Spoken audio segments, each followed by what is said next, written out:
Welcome to TNPSC ஜார் 9th Tamil. உரிச்சொற்கள் பெயர்களையும் வினைகளையும் சார்ந்து வந்து பொருள் உணர்த்துகின்றன.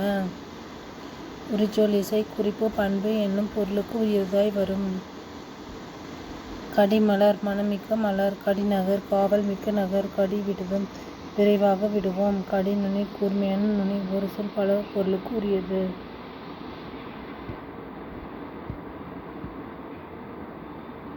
ஒரு தவ நனி என்ற 3 உரிச்சொற்களும் மிகுதி என்னும் பொருளில் வருகின்றன. உரு பசி, தவ சிறிது, நனி நன்று. பல சொல் ஒரு பொருள்.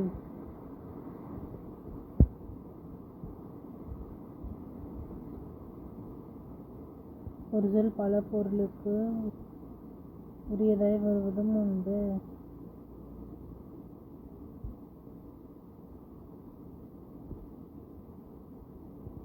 ஒரு தவ நனி கூர்மையான நனி. ஒரு சொல் பல பொருளுக்கு உரியது. மணமிக்க மலர். ஒரு சொல் பல பொருளுக்கு உரியது. ஒரு தவ நனி என்ற 3 உரிச்சொற்களும் மிகுதி என்னும் பொருளில் வருகின்றன. உரு பசி, தவ சிறிது, நனி நன்று. பல சொல் ஒரு பொருள்.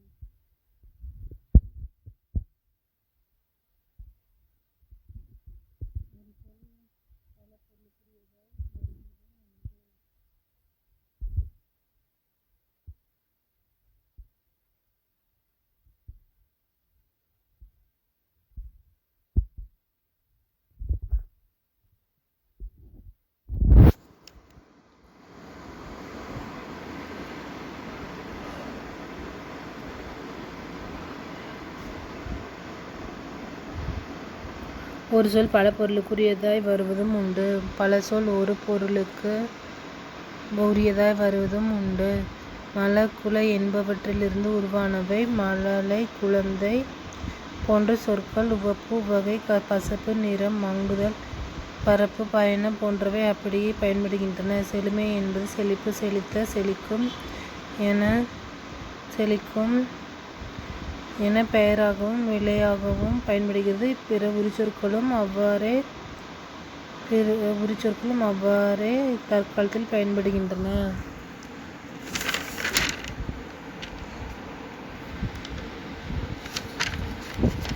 பல உரிச்சொற்களும் அவ்வாறே பயன்படுகின்றன.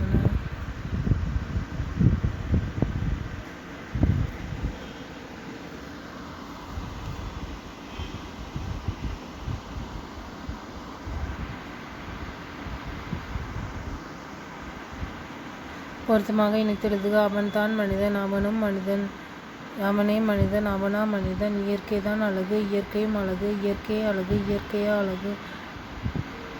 உனக்கு மட்டும் தெரியும், உனக்கு கூட தெரியும்.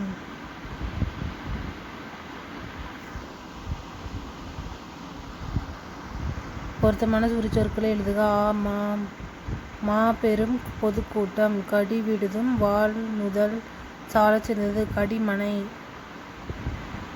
தான் என்னும் இடைச்சொல்லை அப்படியெல்லாம் பயன்படுத்தலாம். தான் என்னும் இடைச்சொல்லை அழுத்த பொருளில் பயன்படுத்தலாம். நிர்மலாதான் பாடினாள். அவர்களுக்கு பரிசு தருவேன். இத்தொடரில் என்னும் இடைச்சொல்லை சேர்த்து வினாக்களை அமைக்க. அவர்களுக்கு பரிசு தருவேன், அவர்களுக்கு பரிசு தருவேனா?